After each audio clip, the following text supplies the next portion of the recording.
వేషధారణ కలిగినటువంటి వ్యక్తి మంచి కాపురాలను ఏం చేస్తుంది? నాశనం చేస్తుంది. విశ్వాసంలో ఉన్నటువంటి వారిని బలహీనపరుస్తుంది. ఎవరు విశ్వాసంలో ఉంటే, ఎవరైనా ఆత్మీయంగా బలంగా ఉంటే వారు ఏం చేస్తుందండి? ఆమె బలహీన పరుస్తుంది.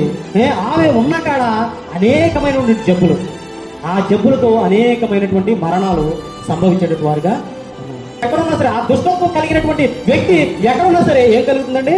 ఆ కాపురాలు నాశనం అయిపోతాయి, ఆ స్నేహాలు తెగిపోతాయి, అక్కడ ఉన్నటువంటి బంధుత్వాలు రాలిపోతాయి. కాబట్టి ప్రియమైన వాళ్ళరా, ఏది మంచి చెడు అని గ్రహించి ఏ వ్యక్తి మాట్లాడుతున్నాడు, ఏ వ్యక్తి మాట్లాడలేదని గ్రహించి ఇవ్వటువంటి వాడుగా ఉండాలి. కుటుంబానికి వ్యతిరేకం అవుతామా, లేదా భర్తకు వ్యతిరేకం అవుతామా, పిల్లలకు వ్యతిరేకం అవుతామా ఆలోచన మనం కలిగినటువంటి వారిగా ఉండాలి. ఈరోజు కాపురాలు నాశనం అయిపోవడానికి కారణం ఏంటంటే పాపము. భర్త ఉన్నాడు అయినప్పటికీ కూడా లోకాశ, భార్య ఉంది అయినప్పటికీ కూడా లోకాశ.